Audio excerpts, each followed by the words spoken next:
Do público, este é o P24. O que dizem os nossos esgotos sobre o consumo de droga em Portugal? As águas residuais de uma cidade dizem muito sobre a saúde da população, os seus hábitos e consumos, em particular sobre o consumo de drogas. As substâncias libertadas na urina acabam nos sistemas de águas residuais das cidades. Por isso, a análise dos esgotos permite estimar as quantidades e em que dias da semana as drogas são consumidas. E o que dizem os esgotos portugueses sobre como tem evoluído o consumo de droga? Para já, que o consumo de cocaína está a aumentar e muito na cidade do Porto. Em 2023, a quantidade de cocaína identificada nas águas residuais da cidade quase duplicou em relação ao ano anterior. Uma tendência que se verifica também no resto da Europa. Neste estudo feito às águas residuais de 88 cidades de 23 países da União Europeia e da Turquia, verificou-se um aumento de consumo de cocaína em 49 cidades, mais de metade dos locais estudados. O estudo, desenvolvido pelo grupo SCORE, em colaboração com o Observatório Europeu das Drogas e da Toxicodependência, analisou amostras diárias de águas recolhidas nas estações de tratamento de 3 cidades portuguesas: Porto, Almada e Lisboa. Em Lisboa e Almada, os estudos da presença de cocaína não foram considerados comparáveis com os anteriores, pelo que não foram validados. Mas o que este estudo mostra também é que o consumo de cocaína é um fenómeno cada vez mais globalizado. A droga circula em maior quantidade e num estado de pureza superior a preços que têm estado estáveis, o que preocupa cada vez mais as autoridades a nível global. O que explica o crescimento deste fenómeno e como é que pode ser combatido? Neste P24 vou conversar com Amílcar Correia, redator principal do Público, que tem acompanhado este tema. Eu sou Inês Rocha e este é o P24. Amílcar, bem-vindo ao P24. As águas residuais escondem muitos segredos e um dos segredos que mostram as águas do Porto é que o consumo de cocaína está a crescer e muito nesta cidade. Para já, que estudo é este que hoje conhecemos e como é que chegou a esta conclusão? Bom dia, Inês, obrigado pelo convite. Este estudo é feito regularmente pelo Observatório Europeu das Drogas e da Toxicodependência, que é uma agência europeia sediada em Lisboa, em consórcio com um grupo que chamado SCORE, que analisa as águas residuais das cidades europeias. Neste caso, trata-se de uma amostra de águas recolhidas em estações de tratamento de 23 países e da Turquia, e revela muito sobre os nossos hábitos de consumo. No caso de droga e no caso do Porto em concreto, revela quase que uma duplicação da quantidade de cocaína encontrada nas análises efetuadas em 2023, comparativamente a 2022, o que coloca o Porto em linha com a esmagadora maioria das cidades europeias, onde de facto o consumo de cocaína, sobretudo aos fins de semana, tem vindo a crescer exponencialmente.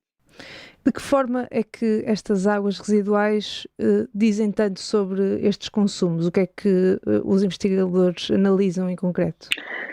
Neste caso, foram analisadas a presença de determinadas drogas nas águas, cannabis, MDMA, cetamina, cocaína, anfetaminas e metanfetaminas. Isto permite perceber quais são as diferenças entre países ou até entre cidades do mesmo país quanto ao consumo, permite concluir como é que as substâncias são distribuídas, como é que o comércio ilegal, clandestino da droga opera, e permite às autoridades também perceber melhor que hábitos de consumo é que estão a ser alterados e como é que se processa essa evolução.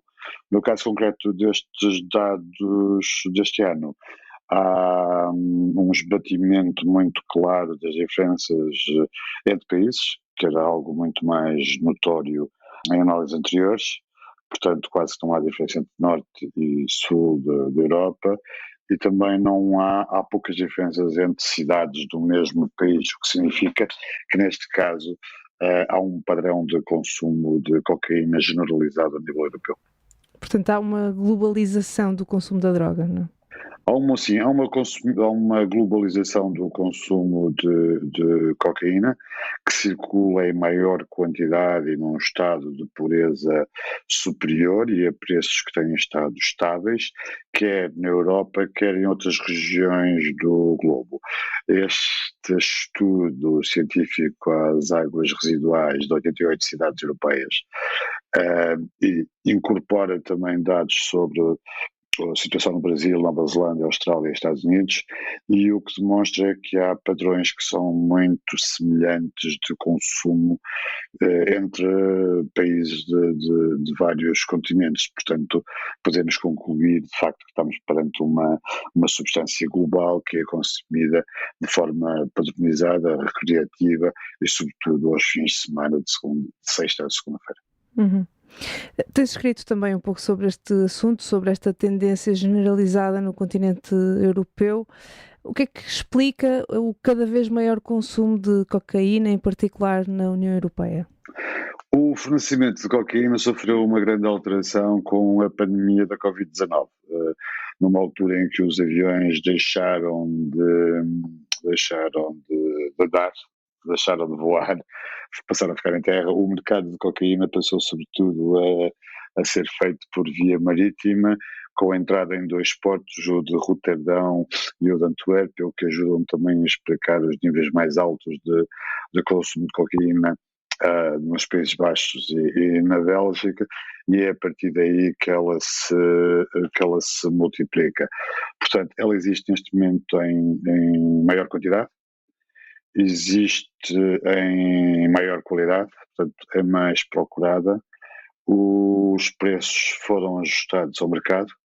Há países onde a cocaína, como é o caso da Suíça, está a ser vendida a um preço muito reduzido e, portanto, tem todos os condimentos para se tornar numa substância recreativa que é mais apelativa e aparentemente menos destruidora do que o consumo de opiáceos que marcaram as décadas precedentes. Uhum. E começa a haver também grande produção mesmo dentro da União Europeia, certo? A produção de cocaína a nível europeu é sobretudo sintética. Ela continua a vir da América do Sul, ser originária da América do Sul, o que é sobretudo a produção sintética. Na Europa o que faz é produzir maioritariamente MDMA, ecstasy, para consumo interno e para exportação. Desse ponto de vista, a Europa já é autossuficiente. Mas, portanto, este é um problema que não é propriamente local, é a nível europeu e até internacional. Como é que as autoridades estão a olhar para este problema? Como é que isto se combate? Uhum. Sim, trata-se de um problema global e o facto de a cocaína estar generalizada desta forma um pouco por todo o planeta significa que há um grande entrosamento entre grupos organizados, entre traficantes, que conseguem colocar a substância em todo lado, a qualquer lado, a todo lado e a qualquer hora, não é? O facto dela estar mais acessível e com mais qualidade torna obviamente mais apetecível. Não há grande interação entre Estados para combater estes grupos.